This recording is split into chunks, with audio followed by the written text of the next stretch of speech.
Ready? All right, can everybody hear me? It's 6 o'clock. We're going to go ahead and call the meeting to order. If you will, please stand and join me for the Pledge of Allegiance.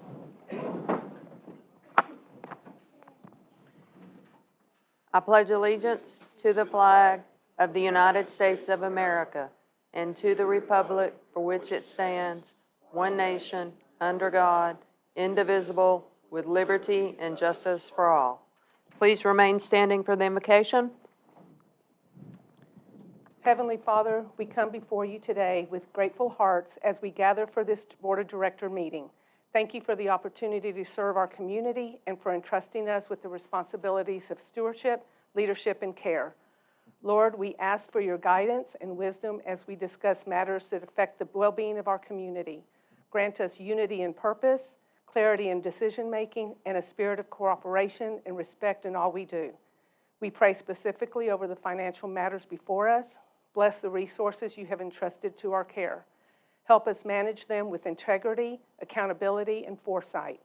May every dollar spent serve the good of our community and continue to grow long-term, sustainability, and peace. Father, we also ask for continued growth, not only in finances, but in neighborly connection, shared vision, and the thriving environment for all who call this place home. Let this community reflect your goodness, marked by safety, beauty, and harmony. Bless each board member here today. Grant them strength, patience, and discernment in the fulfillment of their roles. May we always serve with humility and a deep sense of responsibility. We especially lift up our residents of our community. Bless each home with peace, safety, and a sense of belonging. In your name we pray, amen.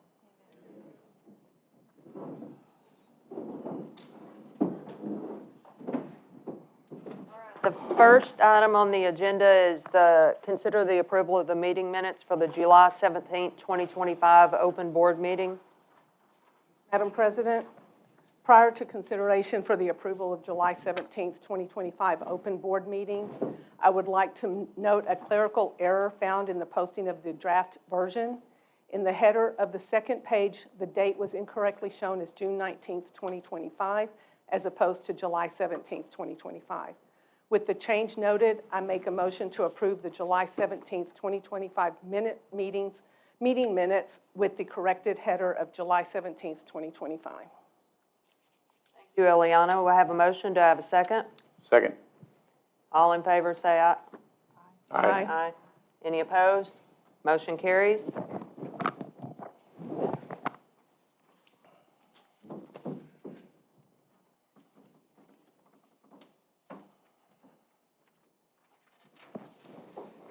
All right, good evening, everyone. If we can go a couple of slides. So we've got our new AV system installed, and this is our debut. So as we work through this, there may be a couple of little hiccups, but we're going to try our best to make sure everything goes without a hitch here. All right, next slide, please. Yeah. All right, if we can go a couple more. All right, 3-month recap. There we go.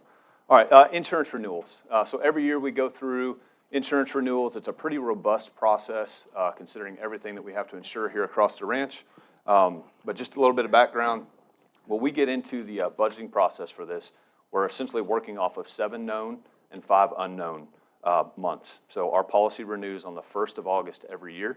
And with that, we have to do a little bit of forecasting. So our forecasting last year was that we were expecting or anticipating a 10% raise in insurance. As we went through this process this year, that is certainly not what we got. Some of the challenges that we faced, we've been with Church Mutual in the past.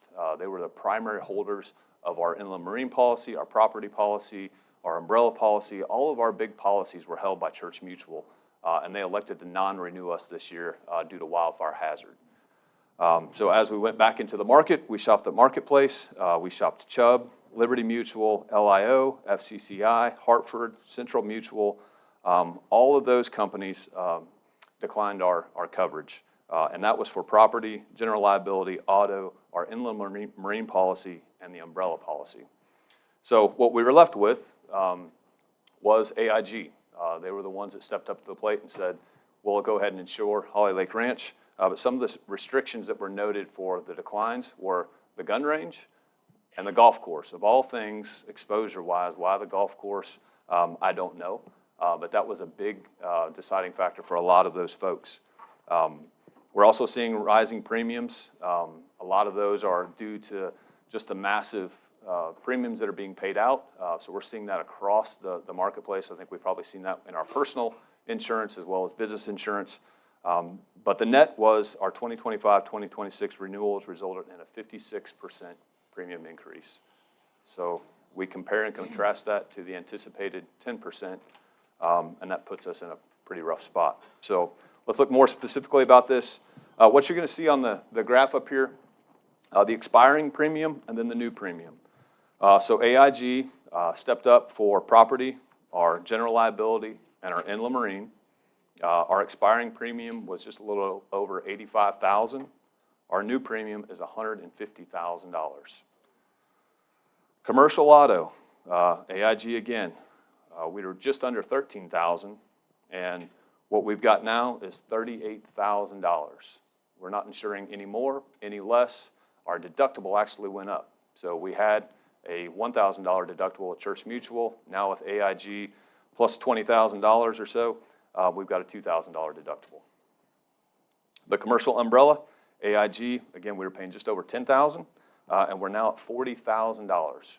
That's a $5 million umbrella insurance policy, but dramatic increases. Our D&O liability, Travelers, they've been our D&O carrier in the past, so we were able to retain them. But we did recognize a small increase there. Went from 24, almost 25,000, to a little over 26,000. But the big hit that we took on that was we had a $15,000 deductible, and they've raised that to $35,000. So, and that was due to past claims. Our cyber and crime risk, that's included with the Travelers policy we get. Our security guard liability, we went to Starstone last year. Previous to that, we had Everest. They've kind of gotten out of the market, so Starstone we're going to keep them this year, 34,000, went up to 38, almost 39,000. That's a $2 million aggregate policy with them. Our security excess liability, 22,000, went up to 23, and that's for the 1 million. We did bump that down last year just because the growth was pretty excessive. On a bright note, there's a small bright note, but workers' compensation. Through Texas Mutual, we've had a really good claim year again. So that actually declined, went from 22,000 down to 19,000. Our D&O liability for the 19th hole, we've always had that through USLI. They're going to continue to do that, $698, which is very fair. And our aviation airstrip through Star, we've had Star for several years now, and no premium change in that either. So we're at $1,790 or $781. So essentially, we went from $215,000 to $336,000 to maintain the same basic coverage that we've enjoyed through Church Mutual. This will impact our finances going forward. As I said, we do 7 months of known, 5 months of unknown, factored in a 10% increase based on estimates that we had saw, and obviously that wasn't enough. So what AIG has has offered us to do, instead of paying the lump sum, let me back up a little bit. So Church Mutual, we were able to pay that a little bit differently. We didn't have to do a lump sum. We could break that down into reasonable chunks. AIG does not afford that opportunity. We could finance it, which seemed like an absolute silly thing to do. So we got AIG to agree to 40% down now, and we will pay the residual 60% on January 1st of 2026. So it will still impact our budget, but it won't be as dramatic as it would have been had we just paid everything up front. So that's the bad news with insurance renewals. Next slide, please. Yes, thank you. Next up is our estimated property taxes. So 2024, our valuation was just under $6 million. We had a budgeted expense of about $85,000, which is on track. But we had this wonderful and amazing thing happen with ownership of the common areas. We knew that as the county looked at these things and went through and started pulling different parcels, some of those never hit the tax rolls. They couldn't prove ownership. There was a variety of things that went into this. So we didn't really know what that was going to look like. What we've got now, and this is post-valuation, or our post-valuation from the disputes. We went through several disputes with the county, and we're just over $6 million. So what we were able to have removed was a little over $900,000 in appraised value through the dispute process. We tied that back to, some of it was the golf course. So the way the county taxes the golf course, they appraise the land for one, and then they appraise per hole for another, and that is consistent across the county. We've looked at the links out at Land's End, we've looked at some of the other local golf courses, Mineola Country Club, and that is consistent with how they do that. So we utilize that information to then counter-argue against the county and say, well, we were being billed at $73,000 per hole. We did some homework, presented that to the county, and are now, they've reduced it to per hole of $25,000. So that all goes into the $900,000. So really when we look at this, we've got what was almost $6 million valuation, a couple $100,000 over, could have been $7 million, but now we're at a couple $100,000, but really what did we get from that? And when we look at all of those appraisal sheets that we got from the county, there are 76 new property IDs created by Wood County. Now, it's not 76 new pieces of property, and there are some additional changes that could likely still take place. Point Park is one. If you've been on WoodCAD, you'll notice that Point Park is still not assigned to Holly Lake Ranch, but that is in the process. They're having some technical difficulties, but we've been assured that that's going to get changed and put back into Holly Lake Ranch's name. Those parcels, the 73 or 76 parcels, range anywhere from several acres down to 0.0042 acres. We're being charged on 0.0042 acres. Incredibly difficult to find those things, but nonetheless we did. Some of the other things, you're going to see redistribution of previous parcels that were crossing abstracts. The golf course is a great example of this. We used to have a handful of parcels that covered the entirety of the golf course. When they went back and re-looked at these, anything that crosses the abstract now has its own separate and distinct property ID. So instead of just a handful, we've got multiple now that make up the golf course. And many parcels were previously unlabeled or unidentified. The most notable one that I can think of would be Lake Greenbrier. Lake Greenbrier was never assigned in WoodCAD. You'll now see that Lake Greenbrier is made up of a variety of property IDs, but they're all assigned to Holly Lake Ranch Association. So if you haven't been to WoodCAD, I would encourage you to. It feels really good to look at your community and see all of these little parts and pieces, all the way down to 0.0042 acres now assigned to Holly Lake Ranch Association. And I'd like to go to the next slide and just kind of walk through some of this. So as an example, we've got the golf course, and due through the golf course, so this is your abstract line. We've got A634, so this would be an abstract, a parcel of the golf course. Just because this crosses the abstract line, now this is a parcel. We've got another parcel here, a parcel here. There's another parcel here because they're non-contiguous, and the same can be said about Lake Greenbrier. Just in this small portion of Lake Greenbrier, we have 1, 2, 3, 4 different parcels that make that up. I think that's important to highlight and point out, just so we know that when we say 76 new parcel IDs, that doesn't necessarily equate to 76 new pieces of property. Some of those are a little bit different. I just want to make sure, is our camera on this? Okay, wonderful. All right. Technical difficulty, I suppose. So that's our estimated property taxes. Our next one is a trash provider, our RFP. We've sent out a request for proposal.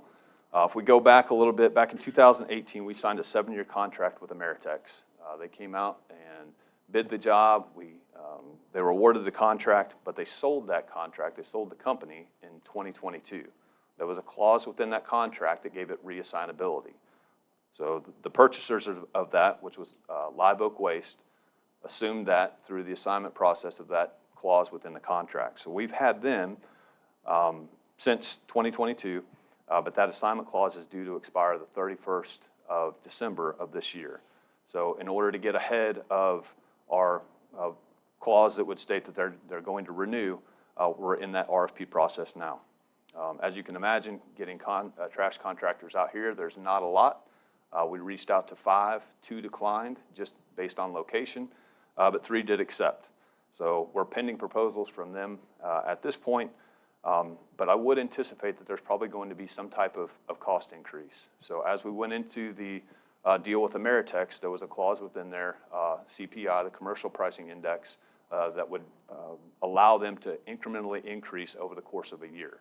It couldn't exceed the CPI, and there were some ceilings on it, but they elected not to do that for 2 years. So what we're enjoying right now at $15.24 per can may not necessarily be what we get going forward. But nonetheless, we're going to put those 3 proposals through the test. We're going to see what best suits us, and we are pretty restrictive with those, just to make sure that we're not tearing up our roads, no dual axle trucks.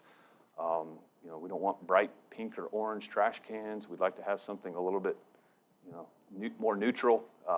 It's more fitting for Holly Lake Ranch. But nonetheless, we're in that process actively right now. Next slide, please.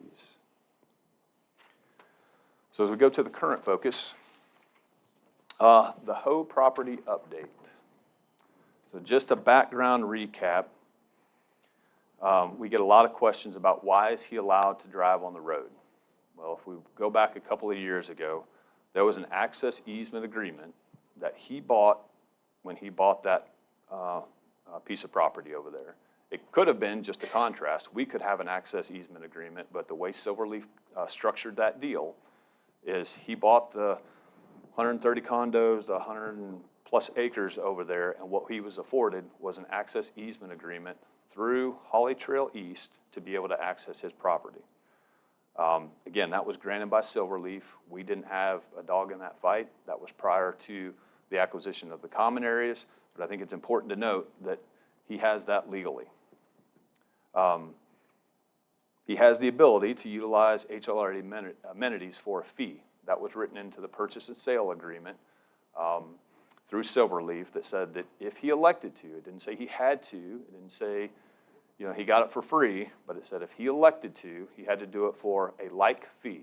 And the way we interpret a like fee is if it costs you $159 a month to use the amenities, that would be very similar to that would be a like fee in our opinion. And I also like to just point out it is private property. We can't control that. I get a lot of, when are we going to fill the pool back up? We don't own the pool. When are we going to mow it? We can't mow it. It's not ours to mow. But just wanted to kind of highlight some of that stuff. But we did have the opportunity to meet with him, I guess probably been 2-3 weeks ago. July 11th, perfect. So July 11th, he came, his current manager came, and he brought a colleague as well. Really the point of that was let's better understand what he is trying to do, where he's trying to go, how that impacts or doesn't impact, or how we weave this basket together. And the big thing that I stepped away with that from is communication. We tried to explain to him that lack of communication on what he's doing over there leaves us to the point where we want to naturally, human instinct would try to fill in those gaps. So the need for communication was critical for us. He did agree to that, said he would provide us with both his current and proposed plans. We have not saw those yet. We'll continue to reach out and try and get those, but I think that would be very beneficial that if we know with any degree of certainty, that's always helpful as opposed to trying to fill in the gaps. So the facts that we know right now, he did submit for the revision to subdivision. So that's the process that took place at the county. It had been going on for a while. We talked to the county multiple times prior to that, and he had met all statutory requirements that essentially put the commissioners in a position where they couldn't deny it. So he met everything, he did all of that, and it was a little bit more streamlined for him because it was a revision to the subdivision. It wasn't the creation of a new subdivision, which would now state that it has to have roads of X width, it has to have a certain number of entry and exits, so on and so forth.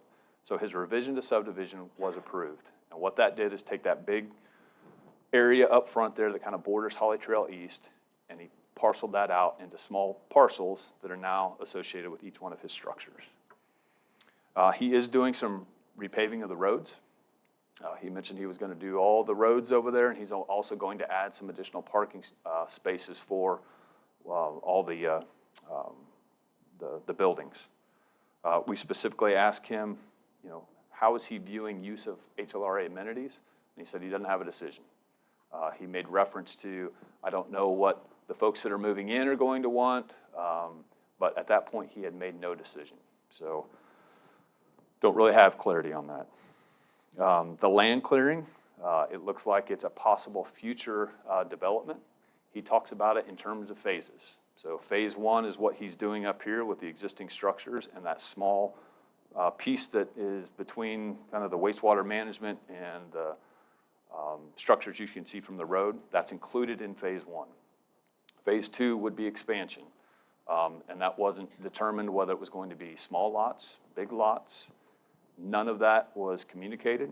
But I think what he has learned on that is that phase 2, one is going to be more difficult to get approved because that's the creation of a new subdivision. So as opposed to revision of a subdivision, he's now creating a new subdivision, which is a whole new set of hurdles that he's got to jump through with the county. It's also, I think, was enlightening to him when we talked about the large ravine that originates there at hole 12 and then meanders through his property. And he had made mention of, I don't know that there's a ravine out there. I can assure you there is. I think he is learning more about that property as he goes. But that phase 2, I think it's a ways down the road. There's a lot of things that he's got to do for that. And we also know that ERCJ, which is his company, his LLC, did file their declaration. It's also since been amended, and bylaws for the establishment of Holly Lake Ranch Homeowners Association. So we've gotten a lot of questions about how can he do that? Are we copyrighted? Is our brand trademarked? All of those things. And the answer to that is no. We went through that process 3 to 4 years ago. We submitted everything to the state. It was declined by the state because our logo has the outline of the state of Texas. And they said, that's our logo and you can't use it, essentially. So to reinforce, would we want him to have a different name? Sure, we can see that, but we can't control it.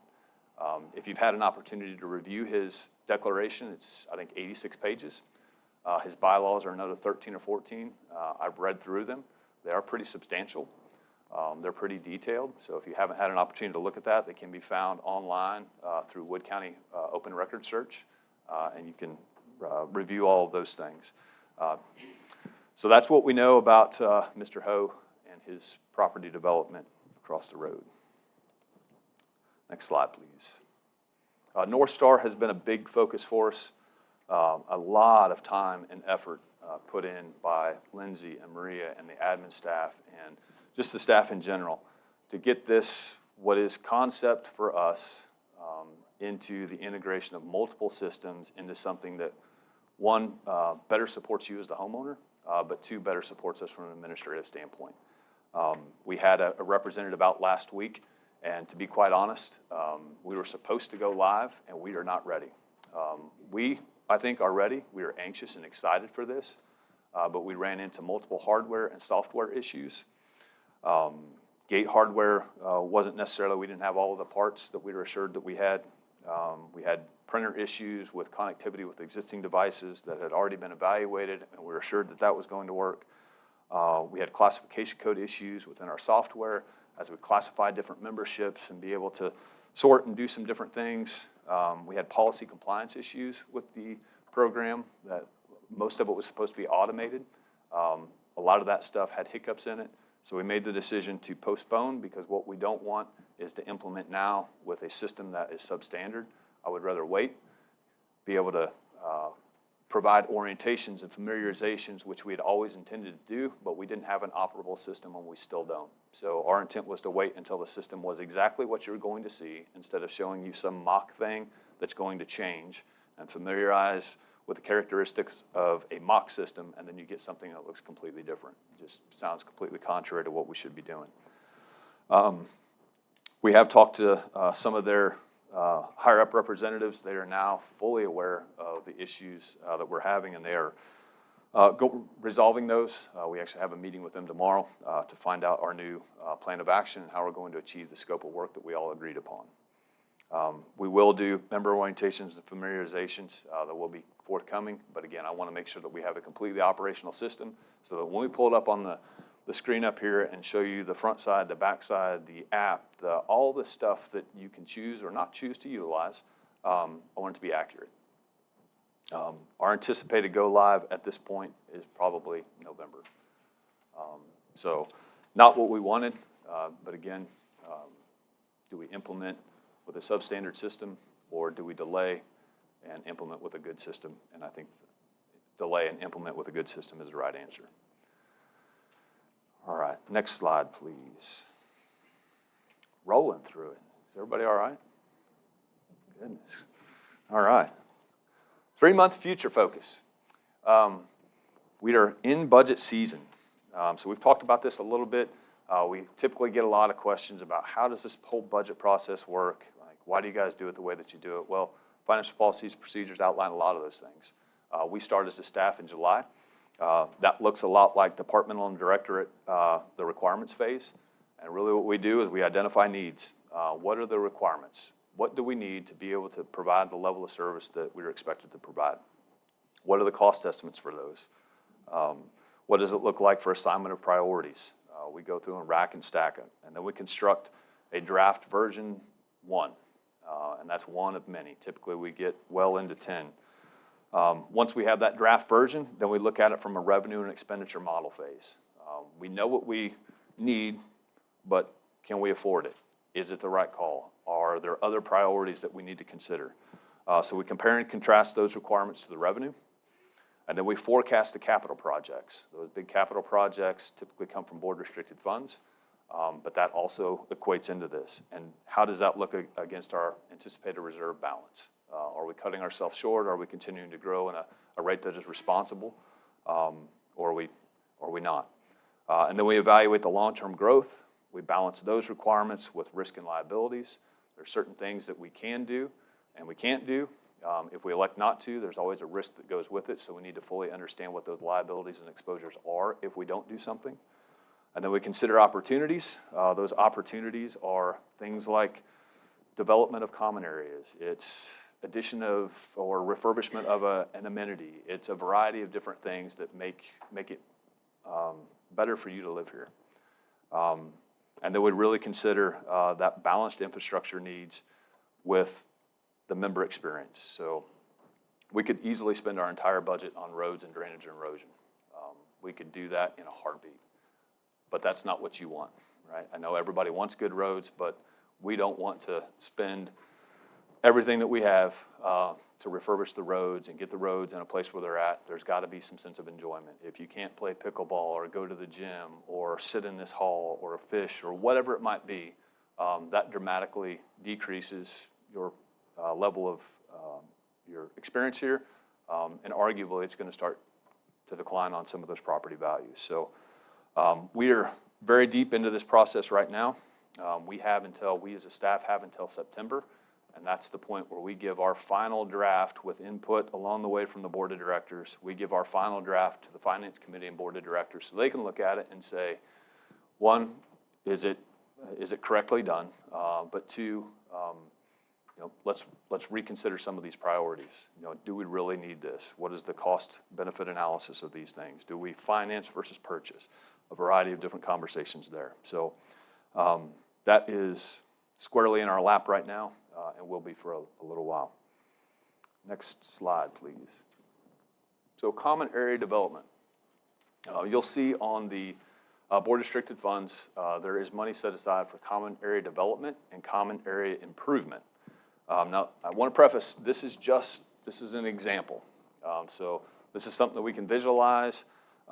It's just an idea. This is a concept at this point. This isn't something that is in the works. We're not pressing forward with this, but it's an opportunity to look at the acquisition of the common area properties. We contrast that now with the additional taxes that we're paying. We've gotten that down to within $200,000, and now let's look at the gift. And I call it a gift because the sum of consideration of $10 what this ranch now has that for the past 50-some years they didn't. So how can we utilize that? How can we capitalize on that? Another opportunity to make it more enjoyable for folks. One of the things I hear a lot is how can we increase access to Lake Greenbrier? So again, concept only, but let's just consider that Point Park was up for development. You can see towards the bottom a dedicated swimming area. Right now we have a single swimming area. We have 5 lakes out here and we have a single swimming area right down here. What if we spend a little bit of money, we develop it, put a swimming area out towards the end of Point Park, a boat beach. Folks have a hard time when they're out boating. There's no place to park unless you have a dock. We tell you can't park at the dock that's right there by the ramp. You can't long-term keep your boat there. So what about folks that want to get out and just enjoy the water? They want to have a great day, great weekend on the water. There's no place for them to go. So again, something very inexpensive that we could do, but the establishment of a boat beach, the water depth over there would support that. We add a few things and voila, we've got a place that folks can now better enjoy the lake. Fishing observation deck, again, just an idea. So that's kind of all within that red portion you see towards the bottom. Now those 2 green portions, we look at this from a cost and a revenue standpoint. There's 2 beautiful pieces of property out there. What if 2 lots were created and sold? Again, concept only, but as you look at cost versus expenditures, you've got 2 beautiful lots. One is 1 acre as it's outlined, another one is 2 acres. But let's just, for all intents and purposes, say that we could sell the 1 acre for $65,000 and the 2 acre lakeside lot for $110,000. Now, if we're going to improve some of this stuff, we've got an estimated cost of about $45,000. So we've not only increased and improved accessibility to the ranch, but we're still $130,000 to the positive. So again, just one of those things, and it's not just as simple as this. There's additional considerations. There's survey costs. There's member votes. There's subdivision restrictions. There's a variety of things that would have to go into this. But I think it's something to get excited about. I hope it's something to get excited about. How can we make this place grow and make it better? So that's one example. Next slide, please. Just another example. Again, concept only, but I hear a lot about the disc golf course. And folks say, well, sure wish we had 18-hole disc golf course. Well, we just don't have the room around here. But right across the roadway, we potentially could. And maybe it's not suitable for it, maybe it is. But we could put a disc golf course over there, another 9 holes, and you could play 9 here, go across the road down by the dog park, and you could play another 9 holes. Just a variety of different things that we could look at. And again, I think there's probably, you all probably have just as many ideas, but these are just kind of some of the concepts just to get us thinking about these things. Again, a lot of considerations with this. We've got member votes if there's additional lots and homes being sold. There's subdivision restrictions you have to think about. There's survey costs. There's utility costs. There's accessibility. There's a ton of stuff that goes in with this. So it's not just as simple as throw it on a slide and execute. And that's not the intent anyway. But there's a lot of things that we could potentially do with it. And I'd like to comment on that as well in regards to future development. We talked about the kayak launch on Greenbrier to try to get a launch, because here we have the Holly Lake has a launch, and it's very helpful for those of our members that can't get on the water from the ground or need assistance. So Mark and I have been working with Adam and with Jeff Griggs in regards to, now that we have our common areas, what's a good spot for a kayak launch? We talked about Kayak Cove, which is the spillway. We've talked about different properties that we have acquired, and we think we have something that would work. Again, we've been working on this since we've acquired the properties. We're going to start reaching out to kayak members of the community that kayak, that canoe, that would be able to use the facility or use the kayak launch, and see what their thoughts are in regards to location, in regards to what are the needs that they would need on that property, whether it be picnic tables or the parking, and try to see if we can't get that developed. So that's one key piece of property that we're looking at to finalize this kayak launch that we've been waiting on. Thank you, ma'am. And next slide, please. And the final thing for the future focus, finalization of the FY 2025 projects. So we've got hole 15. It's the pond out on the golf course. We've got some shoreline stability issues. It's encroaching on a member's property. So we've got that currently in the process of getting bids for that. We've got our exterior fence replacement. Last year we developed a pretty comprehensive plan to knock out all exterior fence across the ranch, and I think it's a 7 or 8 year plan. So we're on year 2 of that. But this year our intent is to go up from 2869 where the new fence stops, go all the way to the corner and wrap around the north side of section 4. So it'll be about 8,700 feet. We did about 10,000 feet last year, so 8,700 this year. And we'll continue to push on that until we have all exterior fences replaced across the ranch. We've got our Holly House interior refurbishment. Intent there is to do paint, interior paint, redo the bathroom, and then redo the flooring. We've got our contracted in-house paving overlay. I just received a text not too long after walking in here, or before walking in here, and the contractor is due, fingers crossed, to start tomorrow. He was supposed to start last week, but fingers crossed he will start tomorrow from the roundabout on Greenbrier going north to the north intersection of Green Meadow. So they're going to be doing driveway tie-ins for the remainder of this week and prep work with the intent to come out on Monday and Tuesday to actually do the overlay. We've got common area development and improvement. Again, these were allocated in third quarter, but as we're going to see in part of the financial presentation, our initiation fees were a little bit behind. So that's a good opportunity for us to hold on those things. If we can't do them this year, then we'll offset some of those revenue deficiencies that we've got. We'll offset that by spending less on board restricted funds. And then our last one is the loader buyout. This was approved in third quarter, so this is our golf maintenance loader. We've had it leased for multiple years, still in good shape, but we can buy that out for about $20,000. Getting a new one would be incredibly expensive, and there is nothing wrong with this one. So smart money says to go ahead and buy this out. It's $20,000 that was set aside. Once we got the final invoice from John Deere, it came out to $20,477. So per the financial policies and procedures, that would require a revisionary vote by the board of directors. So the request would be to increase board restricted fund expenditures for the loader buyout from $20,000 to $20,500. And that concludes that. Thank you all. All right, thank you, Adam. Next up on the agenda is to consider the consider to accept the legal proceedings, judgments, and/or foreclosures for delinquent member accounts that it's 165 days, any unsettled liens or accounts in batch number 2025-006-C will be sent to our attorney for judgment and foreclosure proceedings as applicable. Do I have a motion? So moved. Have a motion. Do we have a second? All in favor say aye. Aye. Any opposed? Motion carries.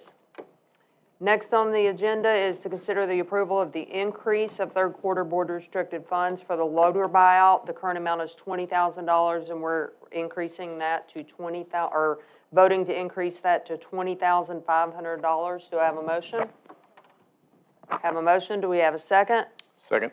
All in favor say aye. Aye. Aye. Any opposed? Motion carries.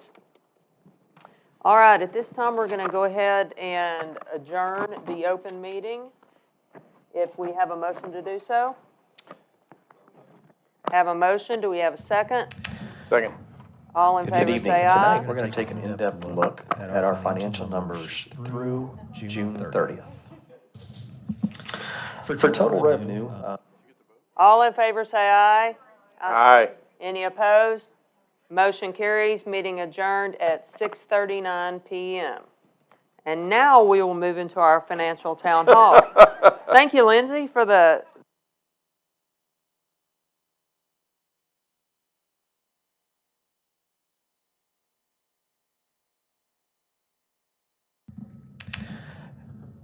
Good evening. Tonight, we're going to take an in-depth look at our financial numbers through June 30th.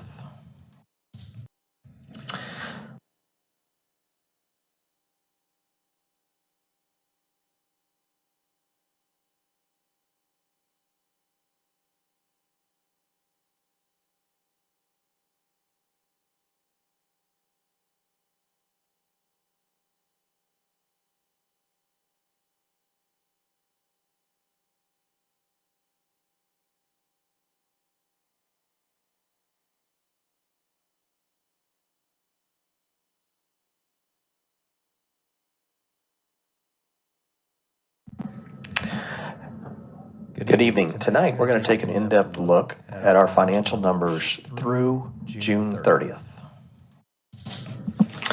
For total revenue, it was strong for the first half of 2025. Dues here are up slightly, about 1.2%. On initiation fees, they're always going to be right on budget as far as the operating schedule goes. We have budget 2 per month to go to operations. All the rest go to reserves. Wanted to touch here on golf real quick. We are slightly down, about 3% for the year. This is in spite of the green fees actually being up for the year. While we have the same number of memberships, we have fewer couples memberships and many more single memberships than in prior years. So basically what we're seeing is some of the couple memberships from years past have downgraded to singles memberships as we have an aging demographic and increases in the membership fees. That makes a decision for some of these spouses that don't play much golf to drop the couple's membership and let their other spouse take over playing as a single membership. Other income was up dramatically, $49,401, which is over 30%. The bulk of this comes from the interest income of $68,000 for the 6 months. Now, $40,000 of that was the interest on the ERC refund that we finally received earlier this year. So our bottom line for income is we are up over $60,000 or about 3% year to date. All right, moving to expenses, starting with security. Here at the top, we can see that for once in a long time, total payroll for security is just slightly under budget year to date, which means we've been fully staffed for most of the year for first time in quite a while. All the rest of the expenses in security were also at or under budget. I do want to make a couple notes here. The DEER project, we still have almost $5,700 left. The amount that we spent here, $21,808, that is indicative of 151 deer that we trapped and all the associated expenses in the first 3 months of the year. That is when our last permit expired. We'll be able to start trapping again in December. So we're going to have some funds to be able to do that. All total, down here at the bottom, you'll see that total security expenses are $22,000 or about 4.5% under budget year to date. Okay, let's move on to ranch maintenance. Here at the top, you can see that ranch maintenance total payroll is under budget by about 3%. They were down a position for about 6 weeks. The only major item of note on the rest of the expenses is buildings and grounds, which shows $62,632 below budget. Buildings and grounds has about 5 different sub items within it, 2 of which are street materials and landscaping. These 2 line items comprise the majority of the deficit in spending under buildings and grounds. And I want to stress this is merely a timing issue as it relates to the budget. There are several projects that have already been budgeted for in these first 6 months that we just simply have not had enough time to get to as of yet. They will be taken on as soon as we get up to speed on a couple of other issues. Total, though, as it stands, maintenance expenses for the first 6 months are under budget by about $90,000. All right, on to golf maintenance. As we can see here at the top line, golf maintenance payroll and taxes are under considerably at $28,620. For almost all of the 6 months, they have been almost one position short. There were a few weeks where they were actually 2 people short. So that is the main reason for this large deficit on the payroll line item. There's only one line item of note that is over budget, and that's down here at $742 over budget of utilities. The one item that I'd like to point out under budget that we've struggled with for the last few years is tree removal. We're under budget by a little more than $14,000. John and his crew have been doing a much better job of handling as many trees as possible that they can in-house. Sometimes, though, there are trees that we just cannot tackle ourselves. They are very large trees that are beyond our capabilities, or they also threaten property that is nearby. In those cases, we definitely defer to our professionals to take care of them. Over here, down at the bottom, total for the first 6 months, golf maintenance is under budget by $70,000. Okay, on Pro Shop. Here at the top, payrolls and taxes were actually quite a bit under budget, almost $7,000. Almost all of this is in hourly wages, and the best explanation I can give you is we had a very wet spring and early summer. We had several days where we actually had to keep the course closed because of the conditions. Obviously, on those days, we send staff home, especially hourly staff, in order to save money. All the line items in Pro Shop are below budget, 3 of which are significantly under. We have equipment repair here at $1,335. We have supplies, $1,600 below budget, and utilities over $1,000 below budget. So all in all, Pro Shop comes in year to date at almost $13,000 under budget. All right, let's head to the Recreation Department. Up here on the top line, we are almost exactly on budget through 6 months for total payroll. The rest of the department is at or under budget. 2 are significantly under budget, buildings and grounds and lakes, which are $15,000 and $9,000 under respectively. This is due again to timing. We have several projects that were budgeted in these first 6 months that we have not been able to get to. So this $15,000 and this $9,000, most of those will go away as we get to those projects. So do not look for us to maintain those leads on those 2 line items.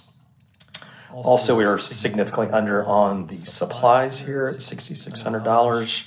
Again, we have one major purchase for some pool items that will take place later this year, but we already budgeted for it. Bottom line, for the Recreation Department, we are $38,000 below budget year to date. There's not a whole lot to discuss on restaurant expenses. As you see here, bottom line, we are $4,600 under budget, so fairly close to being right on budget. It's just a hair over 5%. The biggest line item that we're under budget on, believe it or not, this is a nice surprise, is we are $3,400 under budget for the first 6 months in electricity. Hopefully, where we are now, with this hot weather, we can try to maintain some of that, but I have a feeling most of it is going to go away. All right, as we move to admin, which is our second largest department behind security, we see a very large number here on the very top line of payroll and taxes. We are a whopping $33,000 below budget. The reason for this deficit is we did not get our budgeted IT position filled until just recently. It has been filled now, and we are very happy with Albert, our new IT person, doing a great job. So this number should stay fairly steady for the rest of the year. We do have one line item on this first page that is significantly over budget, and that is credit card processing. They're $1,400 over budget. Very simple explanation to this. We just have a lot more people using credit cards on every single thing around here, whether it be paying dues, permit fees, citations, everything is just a higher volume. Even with our convenience charge that we have, it is not quite enough to offset all of that volume. On the second page of admin expenses, we see another line item that is somewhat significantly over budget, and that is utilities at $1,100. Again, it's just one of those things. We're having a lot more usage here in the admin office, but also next door in the Holly Hall. And that is the biggest consumer, actually, of our electric usage around here is the Holly Hall. We do have one item, professional fees here at $16,000 under budget. There are only one thing under professional fees here, and that is our collection contractor fees. The reason we are so far under is because we are doing more and more of the collection process, the beginning of the collection process, in-house. That involves filing the initial liens once people go over the 165-day mark. The liens are filed. We've learned how to do it in-house, so that is saving us a tremendous amount of money going forward with regard of our professional fees. Now, our contractor is doing the more intricate, detailed legal work that happens further down the collection process. So for admin, year to date, total budget, we're under $62,000 under budget for the first 6 months. For our HR expenses, our first line item, payroll and taxes, and as always, I will always explain this. This is not the cost of our payroll for people who work in the HR department. This is a catch-all department for all of our employee benefits and expenses in conducting payroll. The largest expense contained in payrolls and taxes for HR is our health insurance, our 401k match, and the payroll services that we use to manage our payroll. It is over budget here, $2,400, which is just slightly over 1.6%. Everything else, save drug testing, is under budget. Drug testing is slightly over, marginally at $340. We are doing quite a few more random drug tests during the year. It just helps us maintain a better, safer workplace by having more random drug tests throughout the year. So total HR expenses are basically right on budget, a whopping $613 over budget year to date. All right, our last department is our multi-department. Total expenses are within 1% of the budget, right here at $1,477 under budget on a budget of $153,650. So we are very close to being on budget. Within that, though, we are way under budget, $24,000 under budget on our professional fees, which include audit, compliance, legal, etc. But we are also way over budget, $23,000 on computer support. This is the result of our conversion to Northstar for our operating systems throughout the ranch. When we began budgeting last year, the plan was to go to Northstar early in the year around March or April, but we could not make that timeline. So there were other expenses that we had to pay to keep our current systems running until this conversion takes place, and we just did not budget for that. So timeline has cost us a little bit, but we have more than offset it in some other areas. So let's look at the bottom line here. We had budgeted for a total loss for the first 6 months of about $332,000. please do not gasp. We have to remember right here, depreciation is almost $300,000 of that budgeted loss. Obviously, depreciation is a non-cash item. What we actually did for the first 6 months is we came up with a $27,000 gain, again with the same amount of depreciation that has taken place. So that is excellent for this first 6 months. It shows for year to date through June, we are almost $360,000 better than budget. Again, we do have to keep in mind that there are larger chunks of this money that we're ahead that will be spent. We budgeted for them, we're planning on spending them. We just have not had a chance to get those things done. It's not like we're going to end this year $360,000 ahead. But that being said, I do like our forecast for coming in under budget for the year. So tonight is a financial town hall, and that is about an in-depth look at all of our numbers. Because of that, it is important for us to present the numbers like we just have, line item by line item. We want you to have extreme transparency in what each of these line items is expensing. However, we do know that some of you really like pie charts and graphs better than strict numbers. So for those in the audience tonight, these two next slides are for you. This first pie chart is breaking down our expenses by department in a percentage fashion. As you can see right here, security is our largest department at 24% of total expenses.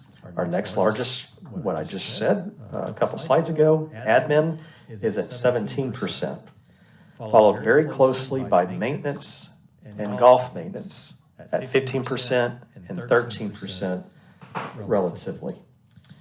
All other departments are under 10%, and I always like to make sure we point out this one right here, the restaurant, as we currently operate it with a third-party operator, is a whopping 4% of our total expenses through the first 6 months.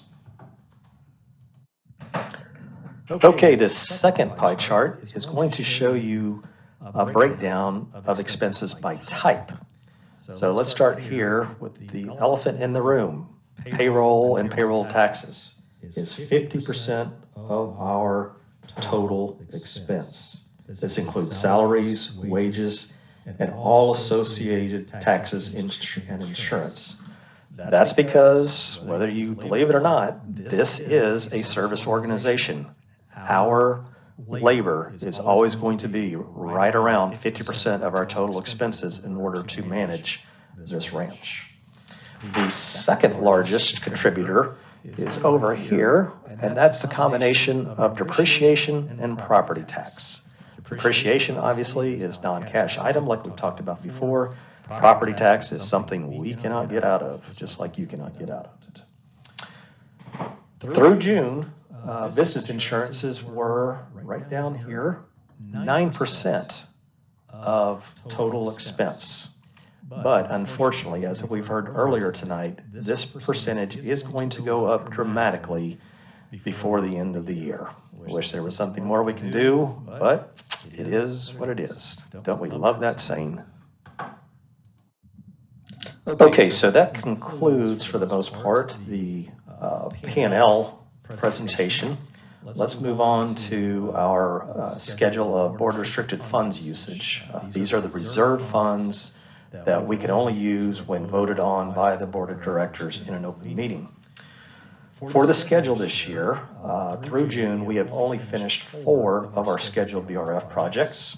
These 4 came in a collected total of $14,800 below budget. Now, it is very important to note this portion right here, the closing cost for the property transfer. This was not on the original schedule of board restricted funds projects presented and voted on last December. That is because we did not know that it was going to happen.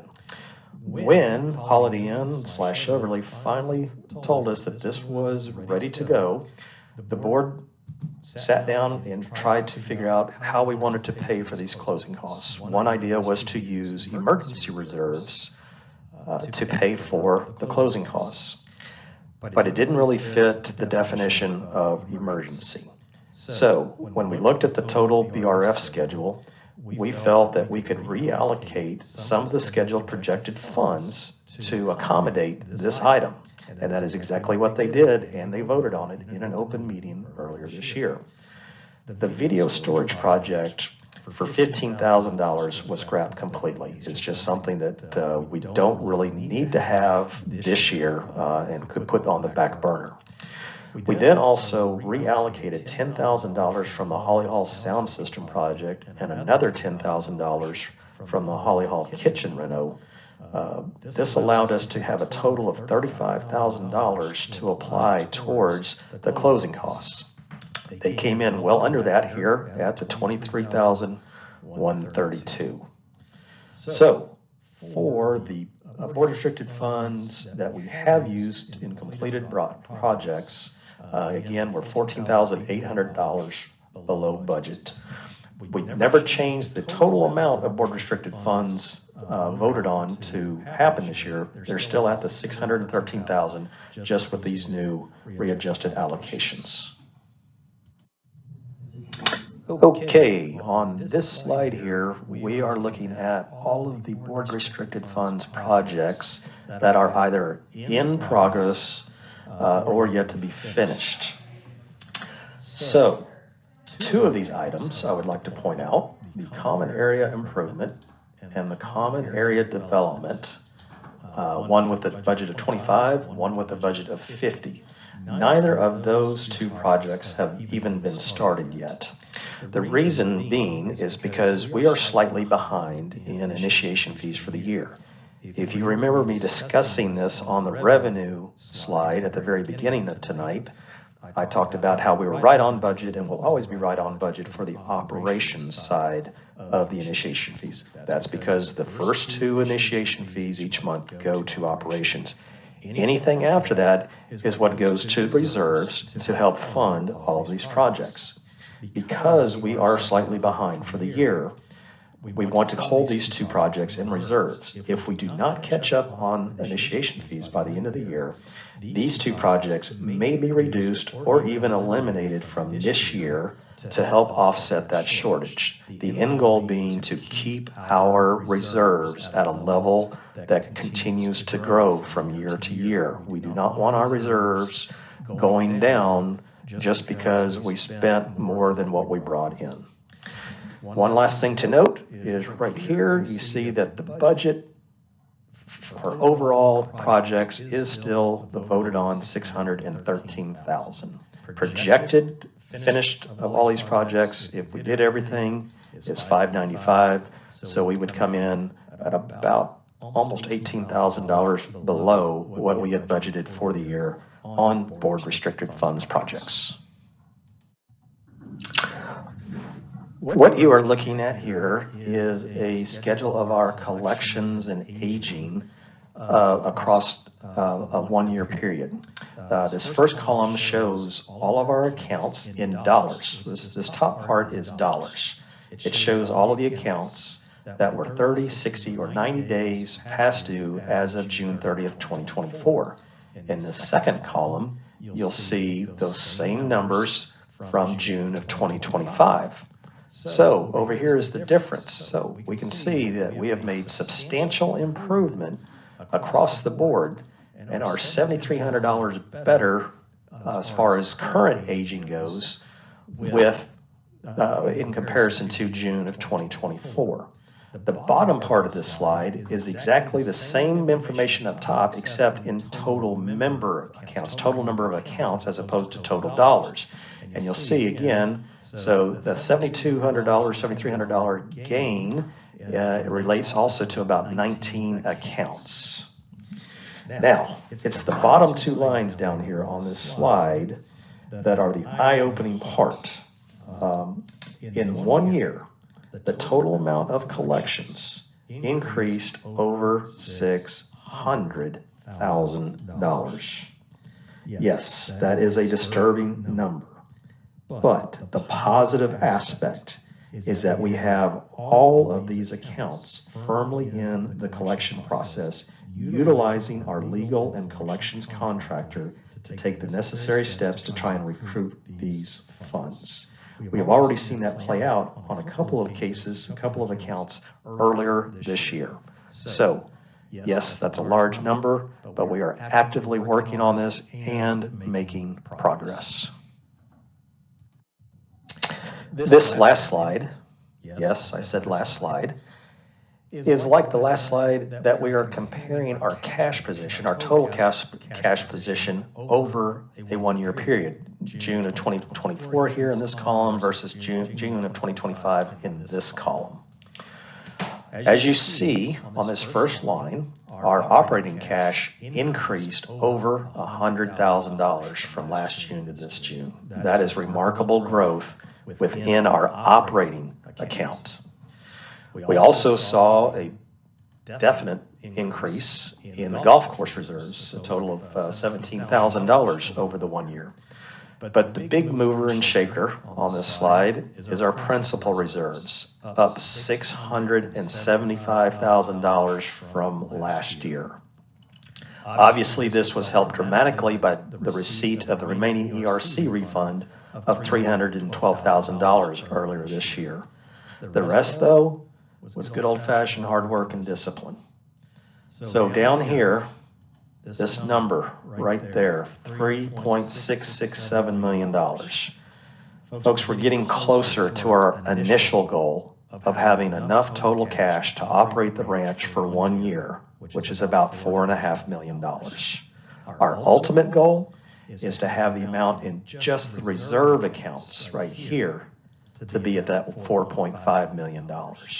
That way we can always be operating the ranch as necessary, but have a full year's worth of reserves in backup for any large-scale emergencies. I lied. One more slide. I do apologize that I could not be with you all this evening. I am in Iowa with my wife tending to some family issues. But I did want to make sure everybody understood the financial reports that we just looked at. They have a very common theme.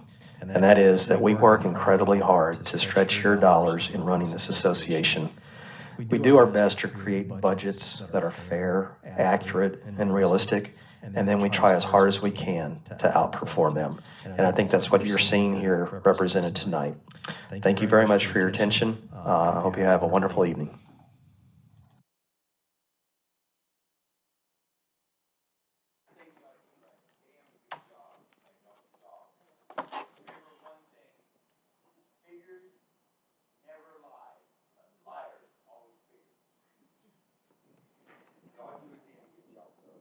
Thank you. All right, we're going to open the floor now to property owner questions and comments. If you will, when you come to the microphone, please state your name and section number.